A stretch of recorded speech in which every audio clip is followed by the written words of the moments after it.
야고보서 2장의 말씀에서는 우리가 앞부분의 내용에 읽은 것처럼 차별의 문제를 다루고 있습니다.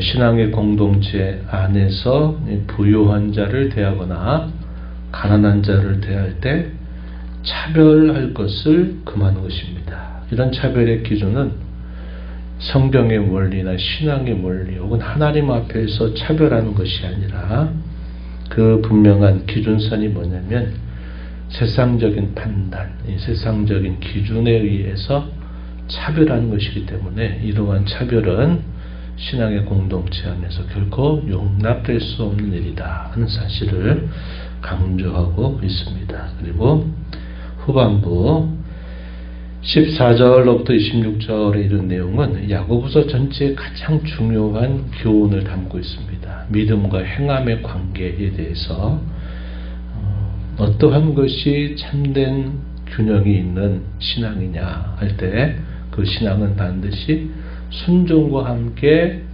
있는 것이다. 이것을 강조하고 있다는 겁니다. 어제도 말씀을 새벽에도 드리고 오전에도 그랬지만 믿는 자가 처음에 매우 소수로부터 이렇게 시작이 돼서 복음의 전파와 함께 다수를 이루게 될 때 그 다수 안에 믿음의 좋은 증거들을 가지고 있는 사람들이 있는가 하면 이 믿음에 대한 부작용을 가지는 그런 부류들도 일어나게 돼 있다 하는 겁니다. 그럴 때 이러한 문제들을 우리가 어떻게 하나님 앞에 생각해야 되느냐 하는 문제를 야고보가 그것을 깨우쳐 주는 것이죠. 반드시 믿음은 그 행실과 함께 반드시 증명되어야 된다. 이 행함이 따르지 않는 믿음은 오늘 본문에서도 보지만 그 믿음은 죽은 믿음이다. 이렇게 표현을 하고 있다 하는 겁니다. 우리 한국교회 역사에서도 마찬가지일 겁니다. 한국교회 역사도 1884년에 선교사를 통해서 이 땅에 복음이 들어오죠. 물론 성경의 번역은 그 이전부터 있게 되는 특별한 그런 시작점을 갖고 있는 것이 우리 한국의 기독교 선교 역사인데요. 1884년에 공식적으로 선교사가 들어오고 난 다음 지금으로부터 약 한 140여 년 정도 시간이 흘렀죠. 그래서 처음에 예수님 믿는 사람들이 매우 소수로 시작이 됩니다. 얼마나 많은 박해들을 받았는지 몰라요. 특별히 우리 역사에서 이제 근대 역사가 시작이 되는 개화기 그 즈음이거든요. 당시에 세국정책이라고 하는 정책을 펼치면서 외세가 들어오는 것에 대한 굉장히 반대의 이런 정치를 펼쳤단 말이죠. 그런데 외세가 들어온 것과 함께 선교사들은 조선 땅에다가 복음을 전하기 위해서 사명을 가지고 들어오는데 우리나라 입장에서는 외세 자체를 싫어하는데 그 외세와 함께 선교사들이 들어오니까 더더군다나 우리가 오랜 시간 동안 불교와 유교 역사를 가지고 있는 대한민국에 다른 것들을 퍼뜨리니까 얼마나 많은 반대가 있었겠습니까? 그래서 순교가 참 많았어요. 그런데 그런 일들 속에서 복음이 전파되면서 예수 믿는 사람들이 이것저것 일어나면서 1907년이 될 때 소위 평양대부흥이라고 하는 우리 한국 기독교 역사에 있어서 큰 획기적인 어떤 부흥의 시기를 맞게 됩니다. 그래서 참 그때만 돼도 많은 분들이 일어난 거죠. 그러니까 약 84년 또 94년 한 20년 좀 넘고 나서 우리 한국에 예수 믿는 사람들이 많이 일어나게 돼요. 그러다가 이제 1910년에 우리가 아는 한일 합방이라고 하는 게 일어나면서 일제 치하에 강점기에 들어가게 되는 일이 있었는데 많은 박해 가운데서 예수 믿는 사람들이 소수가 되고 그렇지만 복음 전파와 함께 많은 이들이 일어나면서 예수를 믿는 참 신앙인들이 아주 좋은 그런 신앙의 모범을 보이게 됩니다. 그래서 일제 강점기나 또 그때 또 6.25 전쟁 이렇게 겪어가면서 예수 믿는 사람들은 참 믿을 만한 사람들이다. 우리가 그들이 믿는 신을 믿지 않는다 하더라도 그들이 하는 말, 그들이 하는 행실들은 믿을 만한 사람들이다. 이렇게 인정을 받았단 말이죠. 그러다가 이제 동란 6.25 전쟁 이후에 기독교가 많이 전파되면서 70년, 80년에는 우리가 기억할 겁니다. 여의도 광장에 빌리그램 전도대회라든지 이런 큰 전도대회를 통해서 폭발적으로 예수님 믿는 사람들이 많이 일어나게 되죠.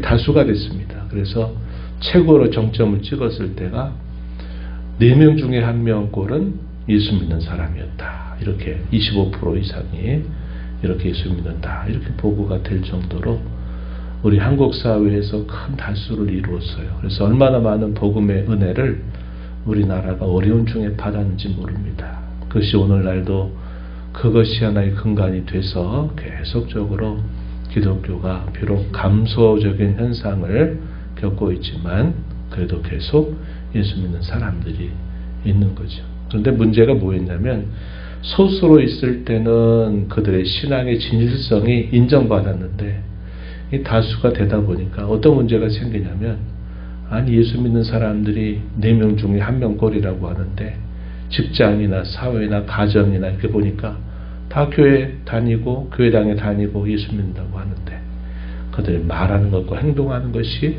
안 맞아요. 거짓이 드러나고 진실하지가 못하고 이렇게 되니까 사회적인 부작용이 일어나게 된 겁니다.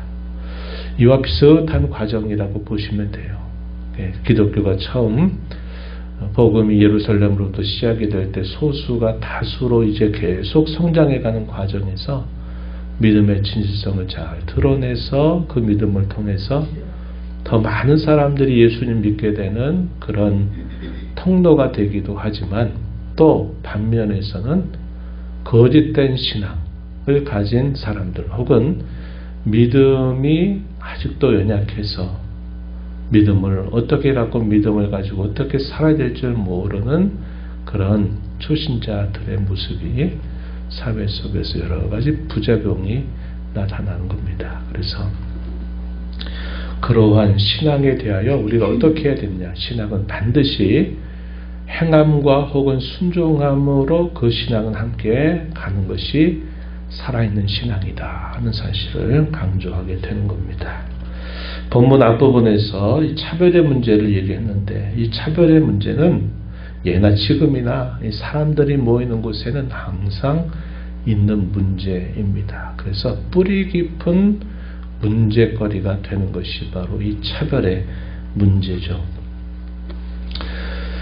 야고보가 이렇게 말할 때 가장 중요한 근거로서 당시에 흩어져 있는 12지파 곧 공동적으로 모든 교회에 편지를 쓰면서 중요한 근거점을 먼저 제시하고 이렇게 하라 권면하는 말씀이 이어지는데요. 1절 말씀을 보세요. 1절에 보면 내 형제들아, 다 형제들이라고 표현해요. 그리스도 안에 피를 나눈 형제와 자매들이다 하는 것이죠. 내 형제들아, 영광의 주 곧 우리 주 예수 그리스도에 대한 믿음을 너희가 가졌다. 이게 중요한 하나의 근거가 된다는 겁니다. 주 예수 그리스도에 대한 믿음을 너희가 가졌다. 이게 무슨 말일까요?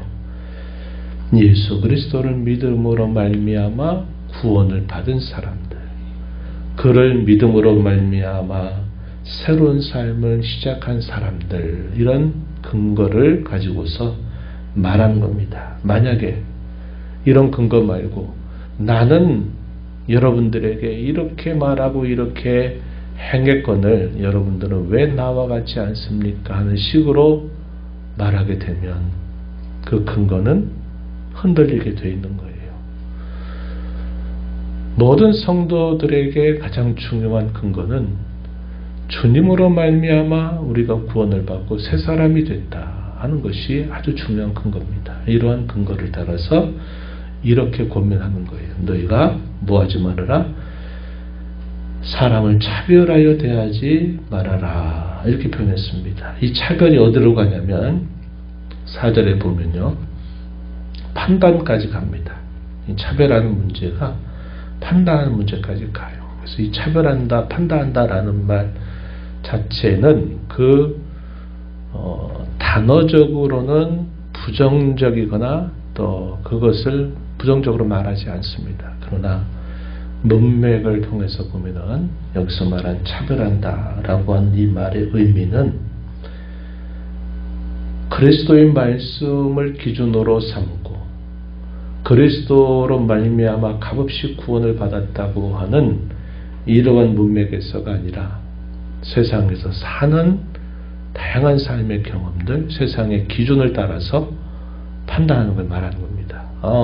당신은 지위가 있고 당신은 돈이 많으니까 그 사람은 그 지위와 돈 많은 것에 따라서 대우해주고, 또 배우지 못하고 또 가지지 못한 사람은 당신은 별것 아니니까 별것 아닌 것처럼 그 사람에게 대하고 말하는 것. 이것은 다분히 세상적인 기준이죠. 세상적인 논리입니다. 그러한 논리를 바탕으로 사람을 갈라내는 거예요. 누구는 이런 사람, 누구는 저런 사람. 이것을 여기서 차별한다라고 말하는 것이고요. 이 차별이 심해지면 어디까지 가느냐? 판단한다까지 가는 겁니다. 이 판단한다라고 하는 말의 의미는 심판한다라고 하는 의미와 비슷해요. 심판한다는 건 뭡니까? 이것은 옳다. 이것은 그르다. 이것은 의롭다. 이것은 불의하다. 이렇게 딱 이미 판결을 내리는 것을 말하는 겁니다. 그래서 이 차별을 하다 보면은 이 차별이 어디까지 가냐면 심판하는 것까지 가는 거죠. 우리에게 말하기를 우리는 심판자가 되지 않는다는 겁니다. 우리는 심판자가 아니라 심판자는 하나님이시다. 혹은 그의 거룩한 말씀이다. 이렇게 볼 수 있는 것이고, 우리는 우리가 스스로 어떤 것을 가르고 판결하고 하는 그런 자들이 아니라 우리는 준행할 자들이다. 순종할 자들이다. 따를 자들이다 하는 겁니다. 입법자와 심판자는 오직 하나님 한 분이고 우리는 그것을 따르는 자들이다. 이렇게 말합니다. 이 말을 혹여나 오해해서 우리가 교회 가운데서 어떤 일들에 대해서 옳고 그름을 하지 마라라는 말이다. 이런 뜻은 아닙니다. 세상적인 기준, 성경이 아닌 다른 기준, 인간적인 경험이나 그런 경험을 바탕으로 이것은 맞다 틀리다 그 기준을 가지고 말하는 것을 여기서 판단한다라는 말을 쓴 겁니다. 그래서 이러한 이 차별, 무리를 갈라내고 또 이것을 자기 생각을 가지고 맞다 틀리다 이렇게 말하는 것은 우리가 신앙 공동체 안에서 혹은 교회라고 하는 이 울타리 안에서 우리가 해서는 안 될 일이다. 사도가 분명히 우리에게 권면하고 있다 하는 겁니다. 그 예를 들었어요. 금가락지를 끼고 아름다운 옷을 입은 사람이 들어오는 것과 반대로 남루한 옷을 입고 가난한 사람이 들어올 때 우리가 되게 어떻게 하느냐. 가지고 또 고급스러운 옷을 입은 사람은 높은 상석에 앉으라고 말하고, 그렇지 않은 사람은 그냥 마치 하석에 앉으라 하는 것처럼 대우한다면 이것은 결코 해서는 안 될 일이다. 이렇게 말합니다. 뭐라고 말씀하느냐? 5절에 보면 내 사랑하는 형제들아 들을지어다. 하나님이 세상에서 가난한 자를 택하사 믿음에 부유하게 하시고 자기를 사랑하는 자들에게 약속하신 나라를 상속으로 받게 하지 아니하셨느냐. 뭘 말합니까? 우리 사람은 신분, 지위, 고하를 막론하고 남녀노소를 막론하고 우린 하나님 앞에 초라하고 곤비하고 비천한 자들이 아니었느냐. 그런데 하나님께서 그의 은혜로 말미암아 우리를 믿음으로 부유하게 하셨으며 우리로 하여금 영광의 나라를 상속하도록 하지 아니하셨느냐. 하나님께서 우리에게 베푸신 은혜를 우리가 기억한다면 우리의 시각, 세상의 관점을 따라서 많이 배우고 돈 있고 지위가 높은 사람을 대우해주고 그렇지 않은 사람을 업신여기는 것, 이것은 결코 해서는 안 될 일이다 하는 겁니다. 오늘날 신앙공동체 교회라고 하는 울타리 안에서도 이런 차별이 얼마나 문제가 되는지 몰라요. 교회당에 헌금 많이 하고 교회당에서 봉사 많이 하는 사람은 다 떠받쳐주고, 그렇지 않은 사람은 아무것도 아닌 것인 양 대우한다면 이것도 역시 이 야고보서에서 말하는 이 책망을 피할 수 없는 길이 되는 겁니다. 교회 가운데서 수고하고 봉사하는 이들에 대해서 우리가 그들을 칭찬하고 또 그들을 격려하는 일들을 할 수 있어요. 그러나 그것이 마치 하나의 차별의 문제처럼 확대된다든지, 또 그것이 세상적인 기준을 가지고서 그런 사람들이 진짜 신자고 그렇지 않은 사람들이 아니다, 이런 식으로 판단하는 것은 결국 주님이 바라시는 바가 아니다 하는 것을 우리가 기억해야 합니다. 그래서 차별하지 않는 그런 자세를 반드시 가져야 된다. 성경이 가르치는 최고의 법은 내 이웃사랑을 내 몸과 같이 하라고 하신 말씀이다. 8절에 소개합니다. 그리고 사랑을 베풀어라, 긍휼을 베풀어라. 이 긍휼이 심판을 이기고 자랑한다. 13절에서 그렇게 표현을 합니다. 받은 사랑을 가지고 서로 나누는 그러한 일에 힘을 기울이라고 하는 겁니다. 감당할 수 없는 은혜를 받은 자들이라면 우리는 그 은혜 받은 자로 그 받은 은혜를 따라서 그러한 은혜를 나누는 사람들이 되어야 된다, 이렇게 가르쳐주고 있는 겁니다. 14절 이하에서는 그 핵심은 그거죠. 믿음과 행함은 반드시 함께 가는 것이다 하는 겁니다. 여기서 말하는 이 행함은 결코 구원의 조건으로 소개되는 것이 아니라 구원받은 자가 갖는 그 믿음이 반드시 같이 가지고 있어야 될 마땅한 것이다 하는 사실을 강조합니다. 우리가 근래에 선행에 대해서 배웠어요. 이 선행은 믿음의 열매라 그랬죠. 믿음의 확신을 북돋아 줍니다. 그리고 이것이 다른 사람에게 전도의 문을 여는 중요한 통로가 되기도 하는 겁니다. 하이델베르크 요리문답에서 우리가 선행을 배울 때 이 선행은 옛사람이 죽고 새사람이 사는 것이다, 이렇게 표현을 했어요.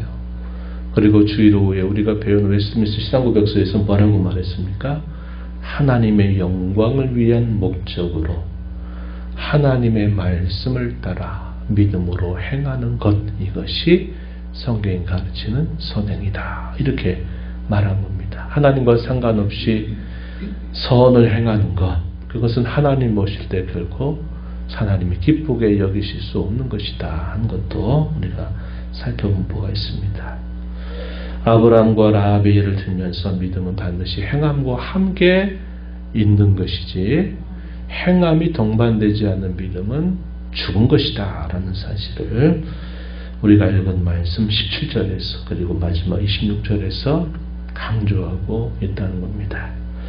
오늘 우리가 이 말씀을 받으면서 우리가 하나님께로부터 값없이 받은 이 믿음을 통해서 우리가 영원한 하나님의 나라를 상속할 자들로 부름받은 은혜를 감사하면서 우리의 말과 행실과 삶이 하나님의 뜻에 부합하고 하나님의 영광을 위한 목적을 가지고 그분이 우리에게 주시는 말씀에 작은 것이라도 순종의 걸음으로 행하는 저와 여러분이 되어야 되겠고, 우리가 함께 이루어가는 주님의 교회가 이런 차별의 문제 때문에 교회 안에 또 작은 교회들을 계속 만들어가는 그런 일들을 하지 말고 우리가 모든 이들을 그리스도께로부터 받은 그 사랑을 가지고 모든 이들을 차별 없이 존중 여기고 사랑하고 또 사랑을 실천하게 되는 저와 여러분이 되어야 하겠습니다. 이런 은혜가 우리 모두에게 함께하기를 진심으로 바랍니다.